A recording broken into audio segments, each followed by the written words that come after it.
It's my pleasure to have with me Mr. Morgan Johnson, better known as MoJo, of Sometime in February, a band in the Columbia, South Carolina area. And how are you doing tonight? I'm good. How are you doing, buddy?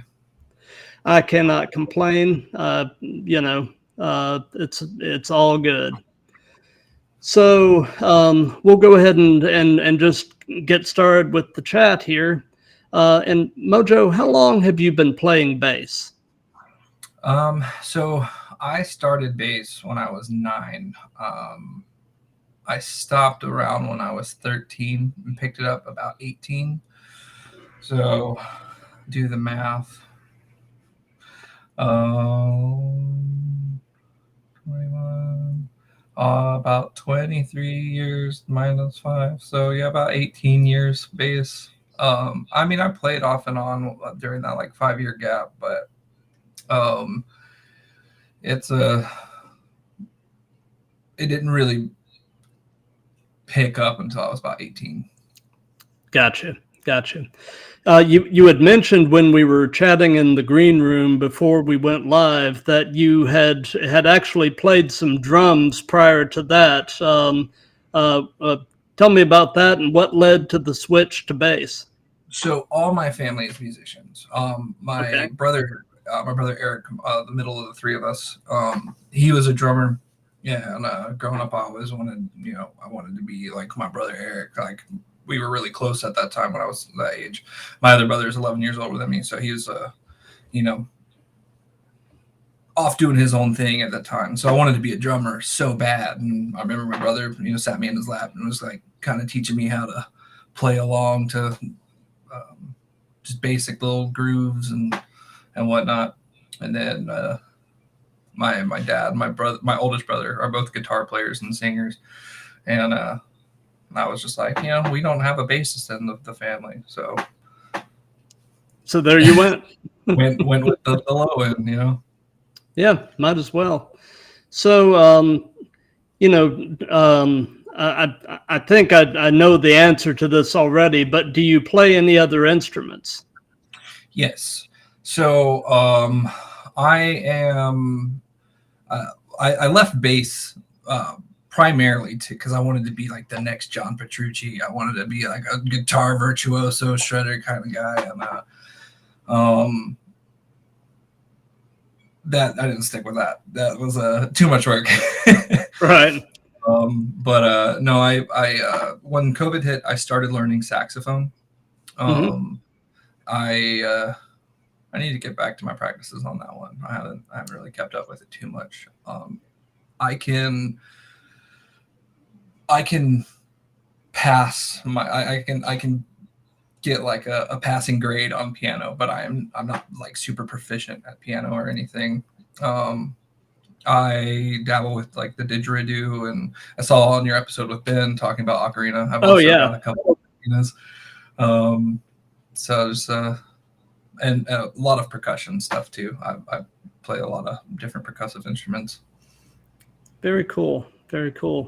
So as far as your particular bass style goes, do you have any preference between fingerstyle or using a pick or anything like that? All day long. I can play guitar with a pick, no problem. But as soon as I play with a pick on bass, I feel like my fingers like snapping that way. I'm just like, I don't like it. don't care for the pick. Great attack tone for like, also like for recording precision, like especially like fast things. I think pick has its place, but I typically just double thump or play with my fingers. Gotcha. Yeah, as I was mentioning, I'm a converted guitarist, and I'm still struggling with fingerstyle. I'm so used to having a pick that it just feels weird not to have a pick. So, it's a work in progress, but it's fun. Also, growing up playing acoustic guitar and stuff, I played with my fingers a lot too. So like transitions were. Gotcha. I picked up fairly well, I guess. So Tell me about your current gear and your live setup. What do you usually play? What do you play through? Any effects, that kind of thing? So yeah, I've got the Mesa Subway series. I've got the D800 plus amp head. I was playing through a Carvin 1600 watt prior, and now my back loves me. Prior it did not. That was like an 80-pound amp head. But I've also got the Subway. It's a 215 cab. Also very lightweight for 215s. It's on wheels, so again, my back loves me. But I wouldn't say it loves me, but it's thankful for the switch. Right. I have my pedal board, which I am running the Dark Glass Alpha Omega. I have a Dark Glass compressor. I can't remember the name of it, but it's fun to play with. It's a little filter, like flange filter pedal that's from Sweetwater. That it gives a lot of fun, like funk tones, and I love that thing. But I've also got MXR Digital Deluxe reverb and delay, and then I've got a strobe tuner. As far as my basses, I grew up listening to a lot of 311. So Peanut was always one of my favorite bassists. I played Warwick all the time. I grew up, my first bass ever, sorry, I'm jumping all over the place. First That's bass fine. ever was actually, no, it's not behind me. Is a green sound gear Ibanez.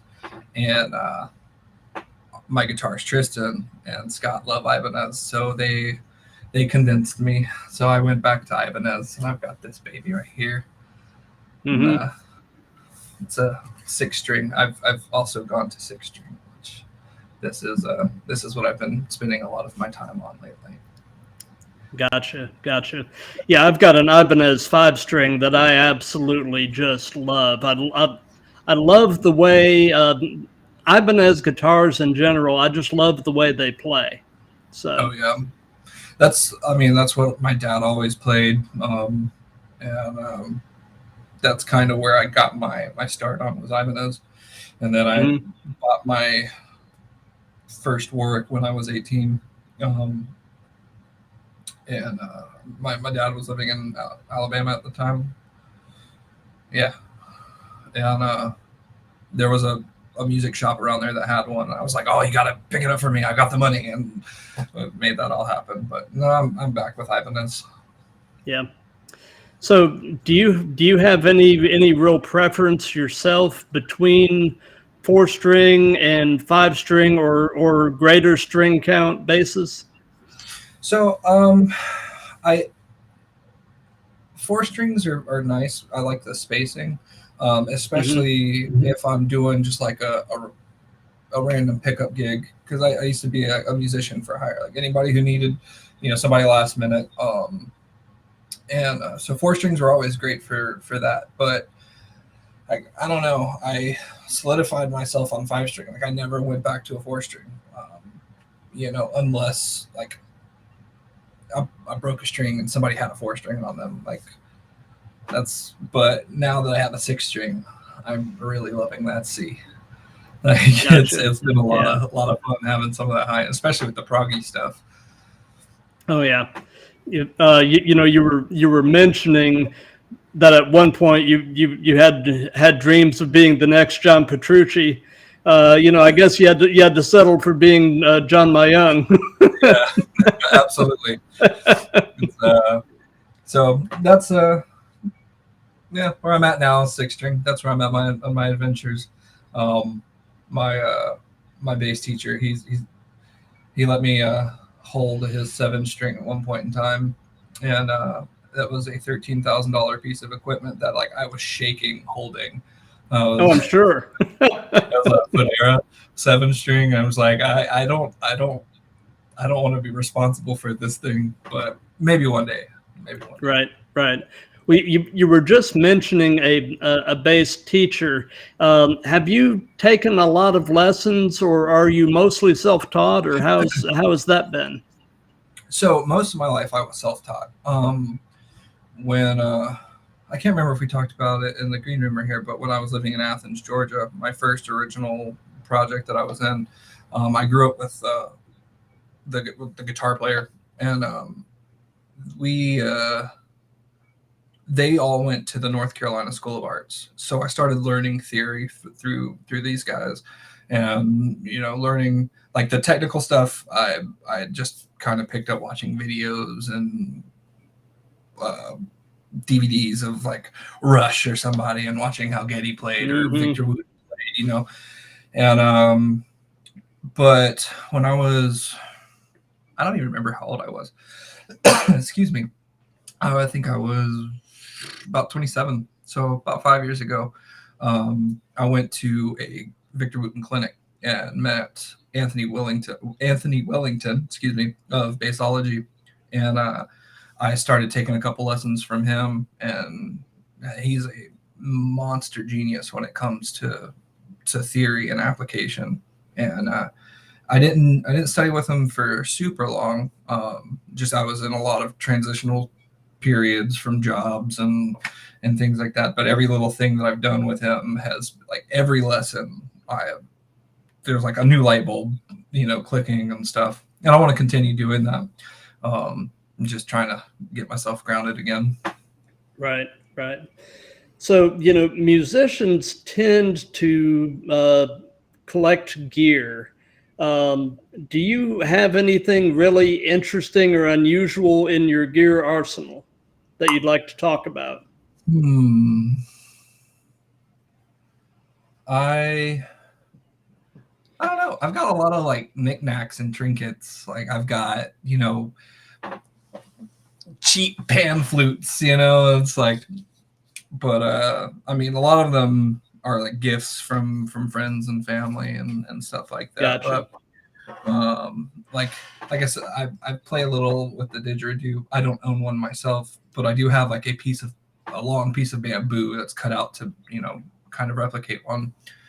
But yeah, that's like my collecting isn't like the typical, like you have like this Ampeg and Fender and Right. you name it. It's all just like wooden knickknacks and fun stuff. Gotcha. So, just a random question while we're in this sphere. How often do you change strings? So the very first Warwick I ever got, it's a 5-string Corvette. I bought it, and the first time I ever changed those strings was 6 years after I bought that bass. I didn't change those strings for 6 years. But we went on tour with one of the bands I was with, and I was like, it's probably time, that these will upgrade. But for my other basses and stuff, I do it maybe once every 6-7 months. Right. Well, bass strings are not cheap. They're not. Granted, they are a little more affordable than like when I first started playing. I remember there was one 5-string pack when I first got my 5-string that was like almost $50, and at least that's what I remember seeing them as. And now I see them and I'm like, this is so much better than $50. I've been seeing like the 6-string like Diodarios that are like $28-$30. I'm like, that's much better than 50. Right. It's still expensive, but yeah. What I'm going to do real quick is I'm going to take a quick look over onto the Instagram tab and see if anybody has posted anything in the chat over there, or if there's any questions. So let's see here. No, it's somebody was commenting that they could hear both of us. So anyway, so moving on, MoJo, what and who are some of your musical influences? Oh, that's a loaded question. So I grew up. My dad was a big like rocker metalhead. So I mean, I grew up listening to, I mean, I say metalhead, more like Led Zeppelin era. Right. Iron Maiden, even a lot of Grand Funk Railroad, Rush. Uh, but then you had my mom, who was a fan of all that stuff, but she listened to a lot of like Tears for Fears, Seal, Sade. Seal's 1994 album was actually the very first album I ever owned. And so like I fell in love with the R&B kind of soulful, yeah, like soulful bass lines, and that's I guess why I'm so drawn to like the low end and stuff. But then as I was growing, I started getting more into the prog stuff. My dad was, a big Dream Theater fan, and I started getting into heavier genres. But in terms of influences, like ultimately, I'd say people like Seal, Geddy Lee from Rush Mhm. is a massive influence. The Victor Wooten is probably one of the very first bass players I ever saw, and that all that kind of coming together is what I am today. Very cool. Very cool. So, you've mentioned a few already, but who are some of your other favorite bassists? You had mentioned in the green room jokingly about Les Claypool of Primus. Oh, Yeah. absolutely. Les Claypool, I feel like I'm turning into him slowly.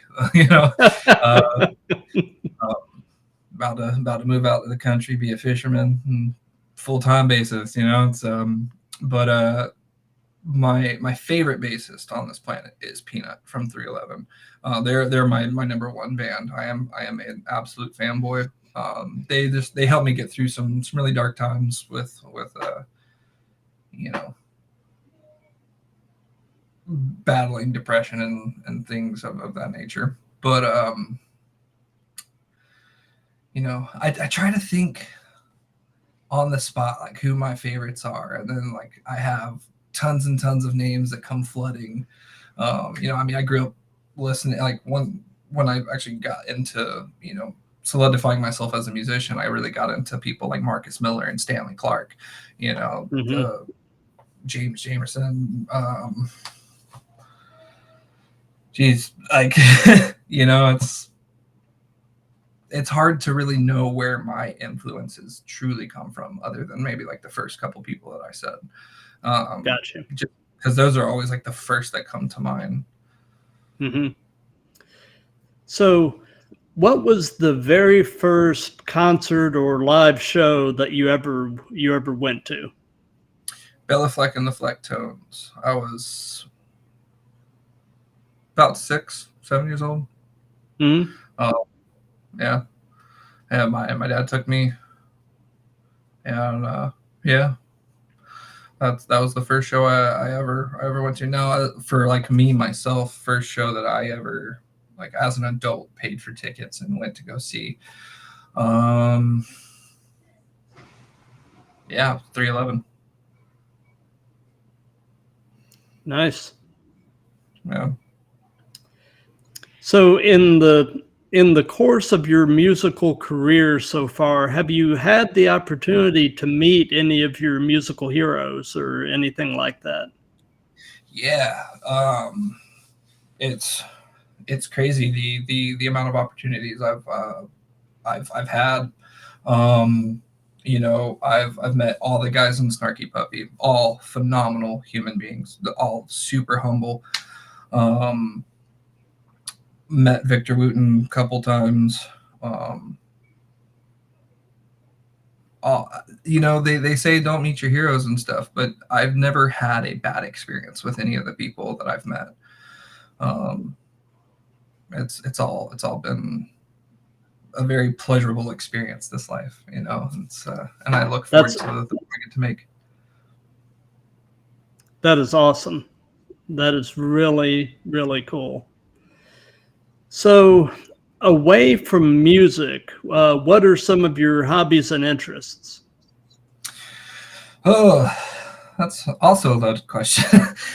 So I grew up doing martial arts and gymnastics. I love doing martial arts. I can't really do. I'm slowly getting myself back into a physical shape where I can practice, but video games are a huge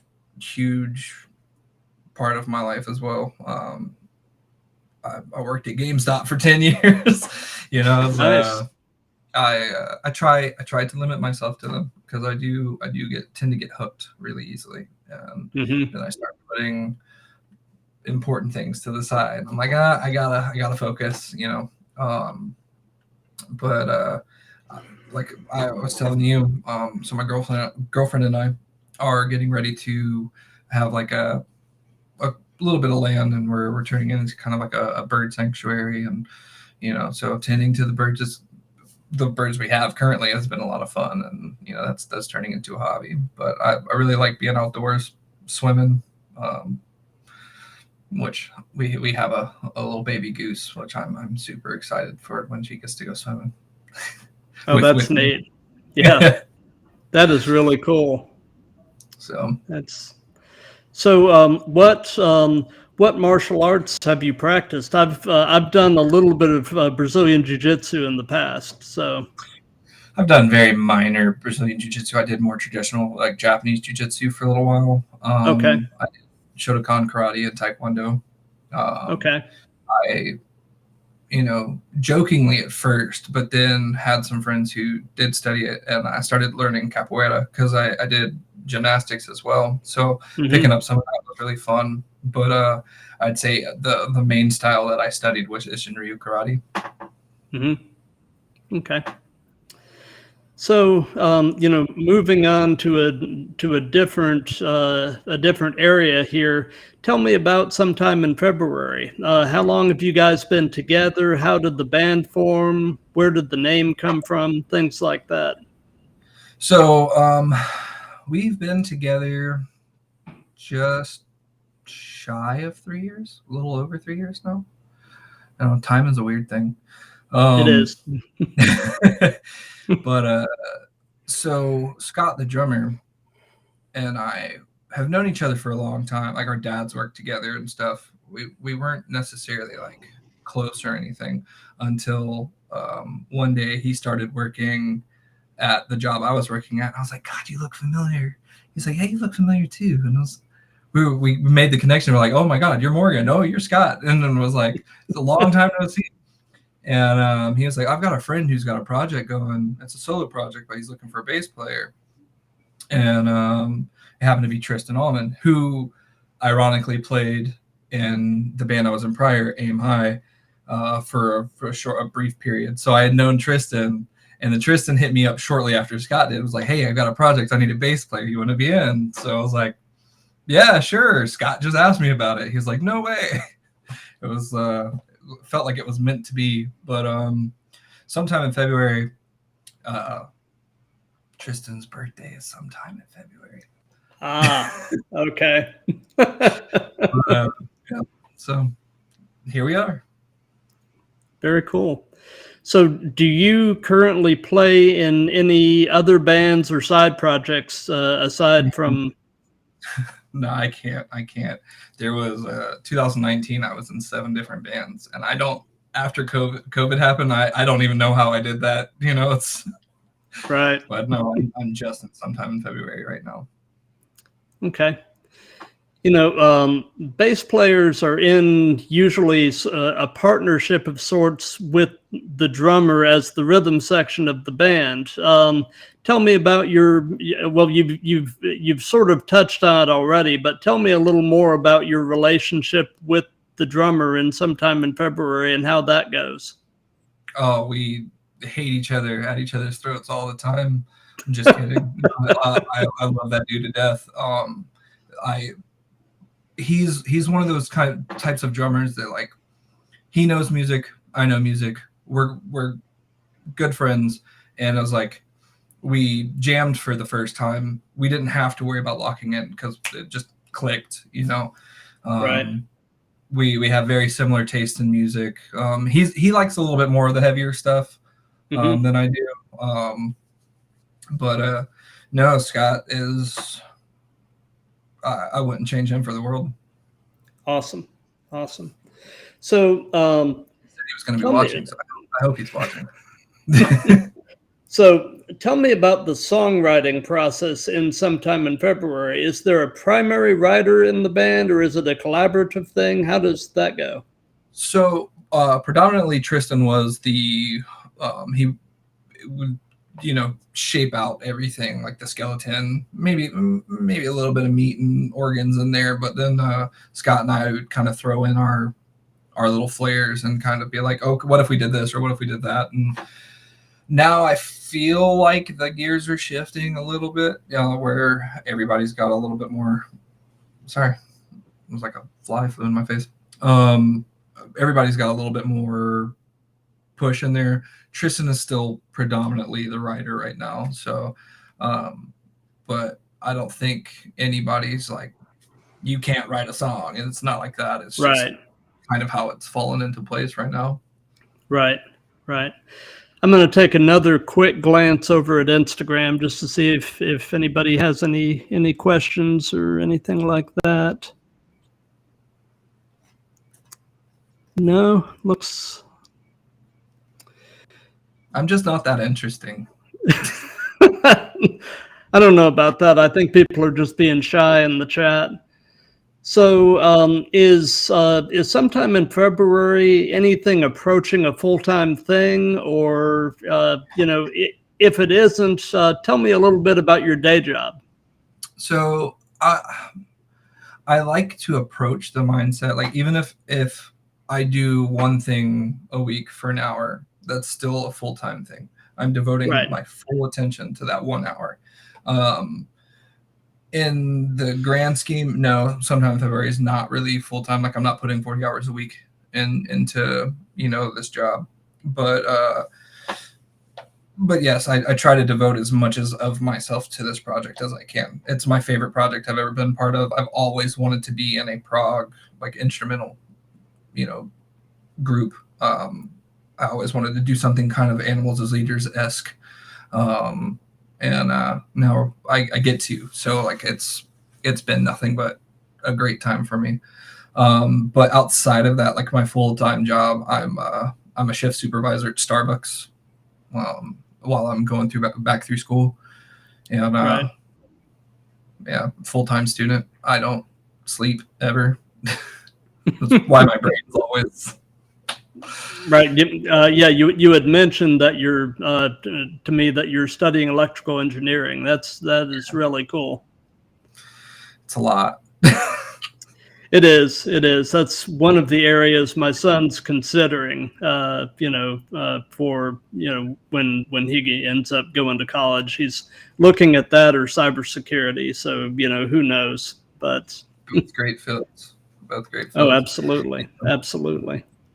So, if you can narrow it down to one or two, what have been some of the most interesting experiences you've had playing live?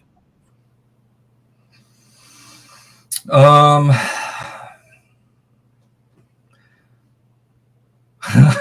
had quite a few. Some I don't think are definitely. One is definitely not suitable for this. One interesting thing that I've had happen is we were, I can't remember what venue it was, but we were on stage, and we're just about to finish. Like, we have not finished our song, we have not hit the last note, and the next band starts getting up on stage and pulling their gear up as we're still playing the music. Like, we're finishing our last song. Give us like 10 more seconds. We can start, getting our stuff off the stage. Then you can come up. But I wish I could remember what venue this was, because the stage was like a small little corner in like this dim lit, like, it's going to bother me that I can't remember the name of the venue. But yeah, that's probably the most interesting, suitable story I have for here right now. But yeah, so like, why would you start getting on stage? We have not finished our set, you know. But yeah. So, what would you say would be your favorite sometime in February song to play live? Our new one, Hiding Place, has been a lot of fun to play. That we right after we released Hiding Place at the very beginning of February, we went on a small little 4-day run, and so we got to play that one a good bit. And that one's really fun. But probably, excuse me, Between the Pillow and a Soft Place is I'm a little biased. I got a little bass solo in there. But yeah, that's probably my favorite song to play. Gotcha. So before going on live, do you have any pre-show traditions? You know, like some athletes, for instance, before they play a game, they'll unlace their shoes and relace them. Do you have anything that you do consistently before you go on? So I did. I would always take 2 Jaeger bombs before I get on stage. 2 Jaeger bombs. That's all I need, you know. But I am currently going on 6 months no alcohol. That's awesome. So that's had to take, you know, its backseat.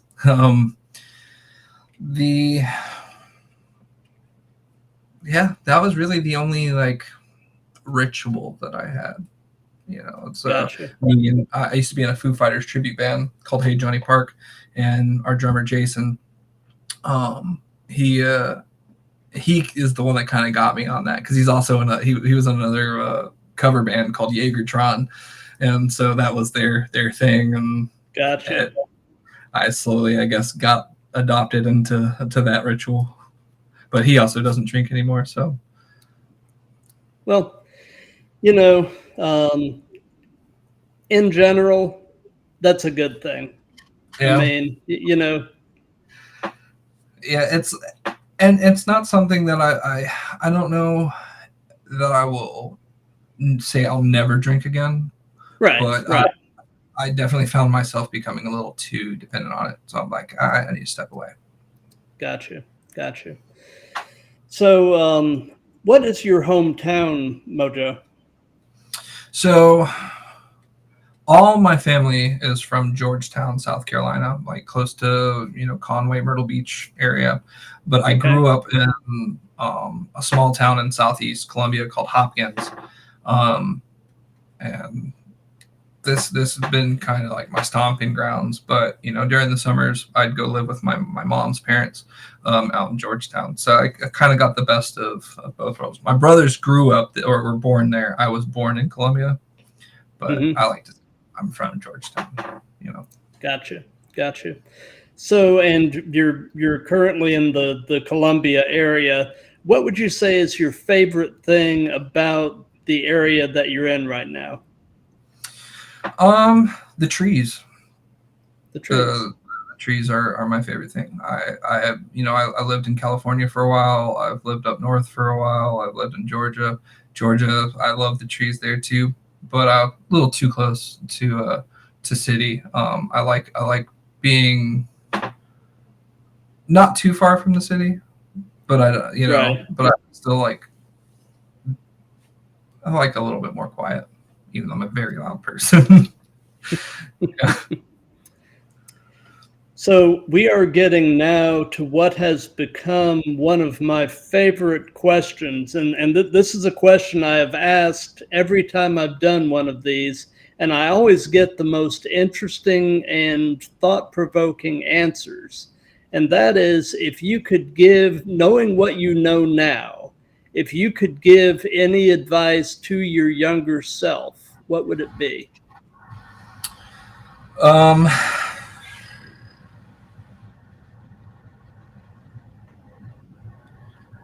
Don't take your oldest brother's bet, because when I was 13, he bet me that, like I said, he's 11 years older than me. He bet me that I wouldn't smoke a cigarette at 13.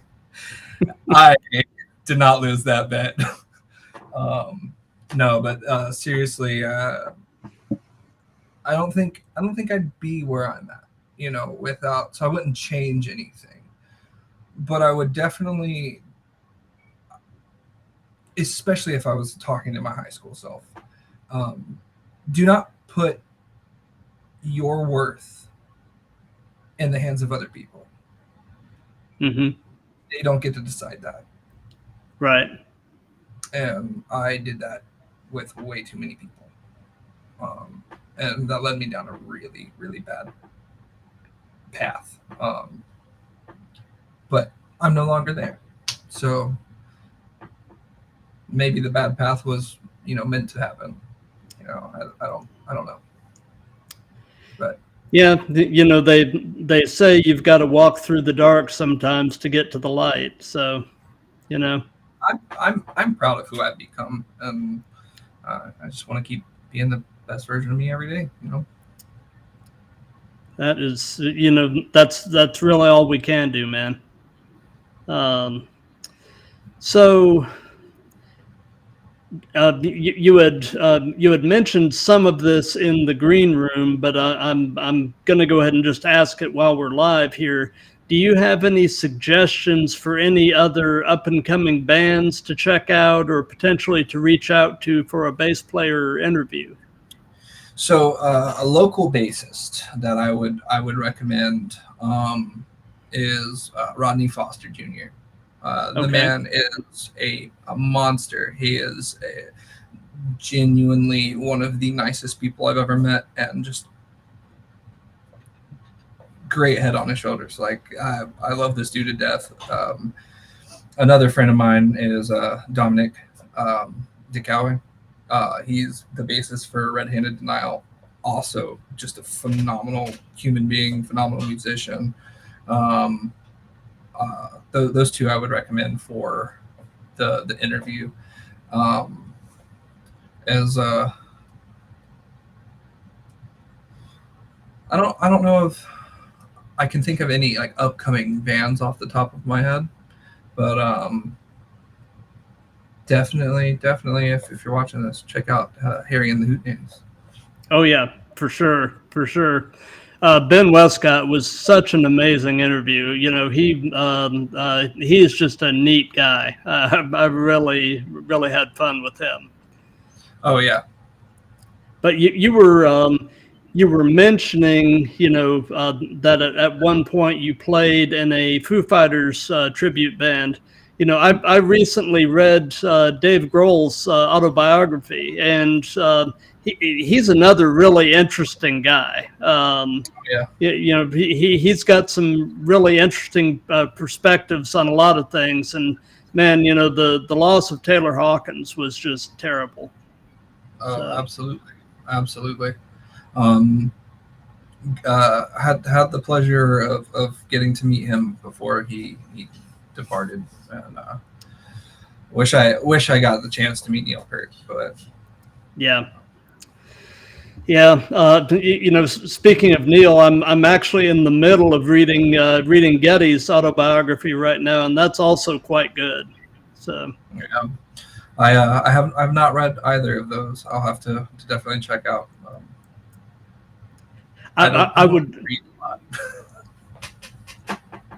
I would say of the two, I've gotten more out of Geddes simply because I'm more of a bass player than I ever will be a drummer. So, but they're both really good anyway. Something else that I've done on every one of these is the previous person to sit in the hot seat, so to speak, was able to pose a question for the next person in line, which is you. So Chance Reynolds, who is the bass player for an Atlanta band called Trauma Bond, I spoke with him last week on here, and he posed the question, what would be your dream venue or festival to play at? Oh, Wembley Stadium. Wembley Stadium. Yeah, for sure.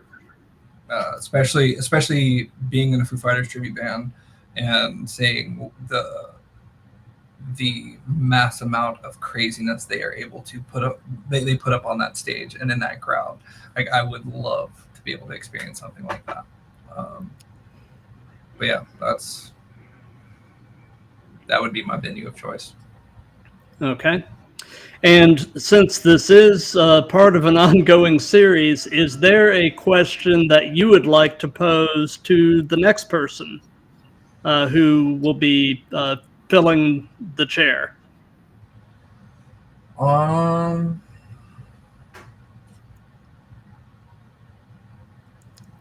If you can't think of anything at the moment, you can always get back to me on that. For a placeholder until I think of something better. Favorite fruit to put in a smoothie? Okay. Yeah, Because I like smoothies, and I'm trying to like think of new like recipes and stuff and ideas, but yeah, until I can think of something better, which I will think about that a little bit more, because I do want to give you something a little bit more musical than. Oh, absolutely. But yeah, fruit in a smoothie is a great question, actually. But you know, while we're at this part of things, I do want to announce that this coming Friday, I'm actually going to have Dave, who is the bass player for a band called Maiden Mother Crone. And he's They're going so to be good. on. He's going to be on at 8 p.m. on Friday. So I'm definitely looking forward to that. You know, like you, it took a while for scheduling and everything to finally fall together. But you know, I'm definitely excited. This whole venture is gaining some traction, and you know, I'm really enjoying doing these, and I'm glad that there seems to be an endless supply of victims out there. Well, honestly, I'm really stoked that you're doing this. Like, it's a really cool platform, and I'm thank you for having me on here. Yeah, Maiden Mother Crone. I always want to say Mother Maiden Crone. We played with them at the beginning of February. They are so good. God, those guys are really good. But I look forward to watching that episode. I think that's going to be a fun one. Yeah, I'm looking forward to it as well. You know, I know that you and sometime in February both have a presence on Instagram. Do you have any other social media that you'd like to hype while we're here? I mean, we do have our Facebook. We're getting some clips and stuff together for. I'm not on TikTok, so I don't know if we've already done that. I don't really like. I try to limit my social media usage. Like just as with video games, I'll get caught into that little video loophole of just scrolling, and the rabbit hole. I don't like it. It can be fun at times. You know, you get to see like cute animal videos or somebody doing some really cool like woodworking stuff, but yeah, I get trapped way too easily. Gotcha. So, do you guys have any new music coming up, or any shows coming up that you'd like to hype? So we're planning some shows here relatively soonish, but Tristan is currently on tour with Between the Buried and Me, and so when he gets back, I'm hoping we're going to be able to all get together, put our heads up, you know, start knocking some new stuff out. But right now we'll just have to keep on trucking. Gotcha. Well, I'm going to take one more quick glance over at Instagram, and then we can work toward wrapping this up. But let's see here.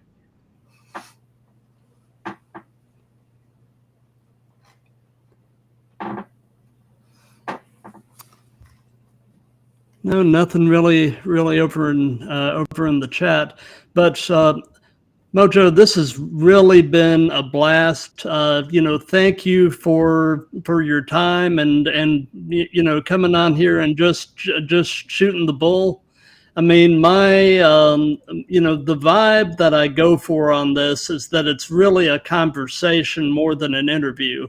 And I've been able to pull that off fairly well in most of these. And I feel like I'm just sitting here talking to a friend, and it's a great thing.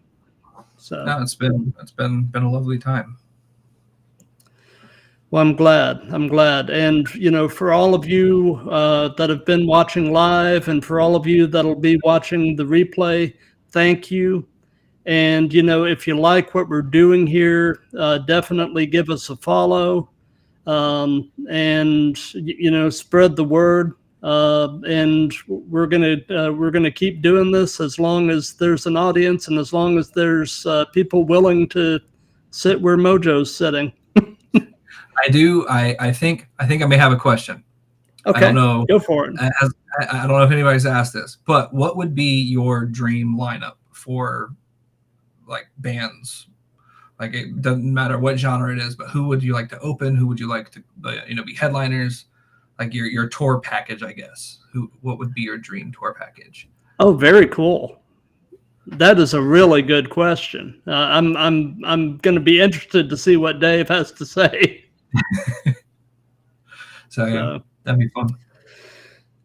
Very cool. Well, again, thank you, and everybody, have a great rest of your night.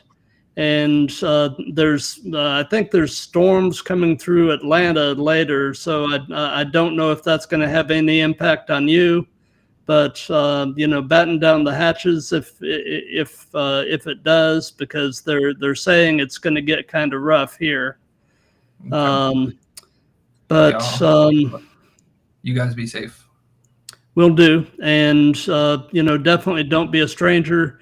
And I'll send you some links in the next few days as I get stuff edited and into various places. And I'll definitely get that information to you as quick as I can. But have a good night, and we'll go ahead and call it an evening.